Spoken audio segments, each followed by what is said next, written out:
Sir, आप ऐसी हुकूमत के सामने मुतालिबात रखने जा रहे हैं जो अर्ली इलेक्शंस का मुतालिबा मानने को तैयार नहीं है। आप इस्लामाबाद पहुंचकर क्या करेंगे सर? देखिए, एक पहले तो जो एक डेमोक्रेटिक पार्टी होती है वो सिर्फ आवाम के अंदर अपने आवाम को लेके साथ चलती है और आवाम की कुव्वत से चेंज लेके आती है। और चेंज पाकिस्तान में जब तक आवाम की कुव्वत से नहीं आएगा तो हमारा मुल्क ये जो हम ग़ुलामी हैं, कभी बैरूनी मुल्क, कभी सुपर पावर्स की ग़ुलामी करते हैं, कभी हम ताकतवर की ग़ुलामी करते हैं, चाहे वो कब्ज़ा ग्रुप हो जो इस तरह के चोर हैं या मार्शल लॉज हैं, तो ये हम एक मुल्क आज़ाद ज़िंदगी नहीं गुजार सकता। और सबसे बड़ी बात यह है कि यहाँ रूल ऑफ लॉ नहीं है। यहाँ एक ताकतवर के लिए कानून है, दूसरा कमज़ोर के लिए।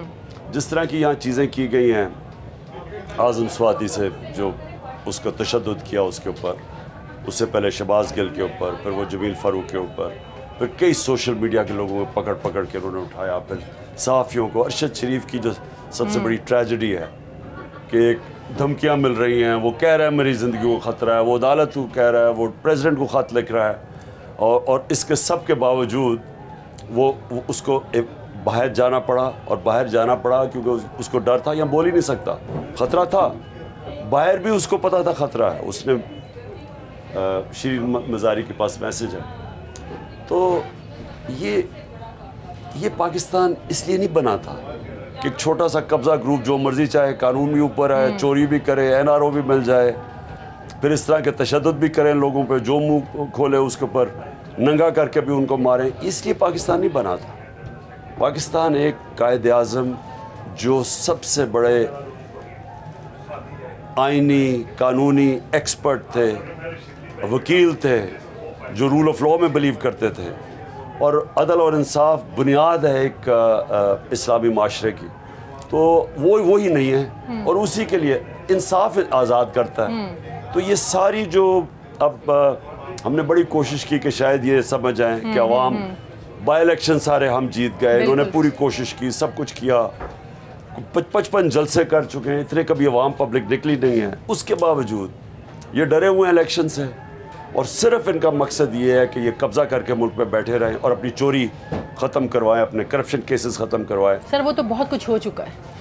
आप देखें, अरबों रुपए के मनी लॉन्ड्रिंग के केसेस भी ख़त्म हो गए हैं, मरीम नवाज़ को भी रिलीफ मिल गया है। अब आखिरी कोशिशें आपको पता है नवाज़ शरीफ साहब को रिलीफ देने के लिए हो रही हैं।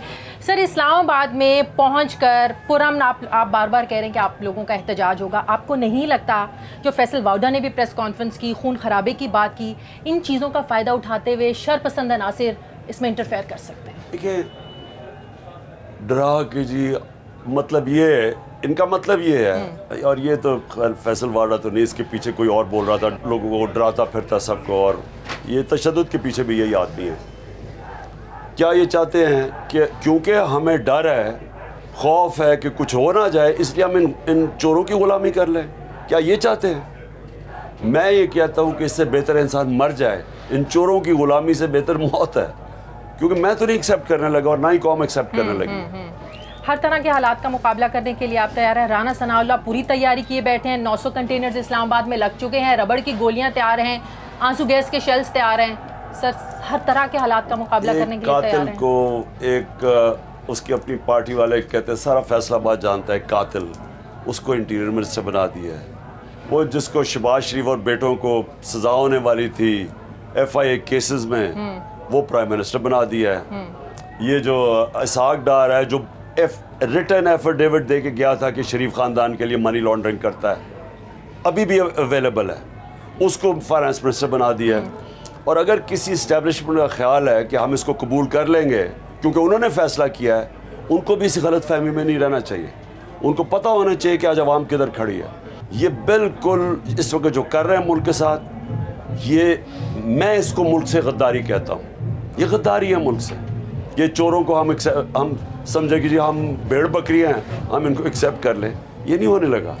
ये लोग कहते हैं कि 2014 और आज में बड़ा फ़र्क है, तब इमरान खान के पीछे इस्टेब्लिशमेंट खड़ी थी। आज का लॉन्ग मार्च, आज का धरना, ये इमरान खान के लिए आसान नहीं होगा। देखिए, मुझे ना कोई इस्टेब्लिशमेंट की पहले कभी ज़रूरत थी, ना आज ज़रूरत है, क्योंकि मैं कभी भी मैं तो कोई जुल्फ़िकार अली भुट्टो नहीं था जो कि एक मिलिट्री डिक्टेटर का पहले वो रहा, उसका मिनिस्टर रहा 8 साल।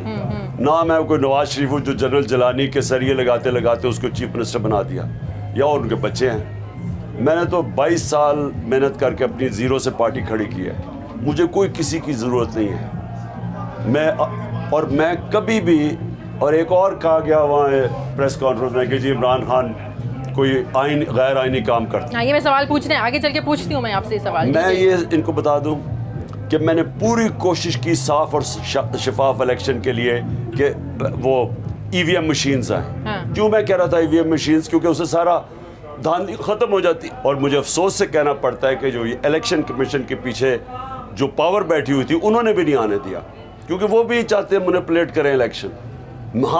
मैं कोई किसी के ताकत पर नहीं आना चाहता। मैं साफ और शफाफ इलेक्शंस, और इसलिए ईवीएम मशीन्स लेके आया था। क्रिकेट की दुनिया में 200 साल तारीख में मैं हूँ वो कैप्टन जो न्यूट्रल अंपायर लेके आया था। पहले न्यूट्रल अंपायर नहीं थे। अच्छा, लॉन्ग मार्च धरने में भी बदल सकता है सर? वो तो हम अभी आहिस्ता आहिस्ता अपनी प्लान्स बताएंगे। अभी तो हम ये समझे ना कि हम इस्लामाबाद पहुँच रहे हैं, और ये हफ्ता लगेगा। हफ्ता लगेगा, आप देख ही रहे किस स्पीड पे चल रहे हैं, तो टाइम तो लगेगा। लेकिन हमारी पूरी कोशिश होगी कि, और सारा कानून के बीच में रहेंगे। और मैं ये अदलिया को भी कहना चाहता हूँ कि 25 मई को हमारे पास जुल्म हुआ, कोई सो मोटो एक्शन नहीं लिया गया। उन्होंने हमारा राइट था पुरअमन एहतजाज, उन्होंने हमारे पर शेलिंग सब कुछ किया, लोगों को पकड़ा, जेलों में डाला। और अब हम फिर पहले से अदलिया को कह रहे हैं कि हमने कोई गैर आईनी कानूनी चीज़ नहीं करनी, और ये करेंगे तो ये, क्योंकि इनके इंटरेस्ट में इंतशार, लोगों से ये डरे हुए हैं। और हम उम्मीद रखते हैं कि हमारी जो अदलिया है वो हमारे फंडामेंटल राइट्स को प्रोटेक्ट करेगी। मैंने बताया भी, बहरहाल 2 मेरे मसले थे, यही 2 हमारे इख्तलाफात थे। उसके अलावा तो हमारी बल्कि बड़ी अच्छी रिलेशनशिप थी। उसके बाद आपके मसाइल ऐसे ख़राब होना शुरू हुए? नहीं, ये 2 इश्यूज रहे हमारे थ्रू आउट। एंड में जाके मुझे नहीं समझ आई कि इन्होंने कहा हम न्यूट्रल हो गए, और उसके बाद गवर्नमेंट चली गई, और उसके बाद साइफर आ जाता है। साइफर आता है 6 मार्च को, साइफर आता है 7 मार्च को वो हो जाती है no confidence push. Pakistan Tehreek Insaf के चेयरमैन इमरान खान साहब मेरे साथ मौजूद हैं। कल प्रेस कॉन्फ्रेंस में ये भी कहा गया कि साइफर के बारे में इमरान खान को 11 मार्च को कामरा में आर्मी चीफ ने खुद इसका जिक्र किया था, और इमरान खान ने इसको संजीदा नहीं लिया। और बाद में जब 27 मार्च को लहराया गया तो हम हैरान हो गए। पहले तो ये इतना बड़ा झूठ है। वहाँ शाह महमूद कुरैशी थे, वहाँ असद उमर था, वहाँ परवेज़ खटक था।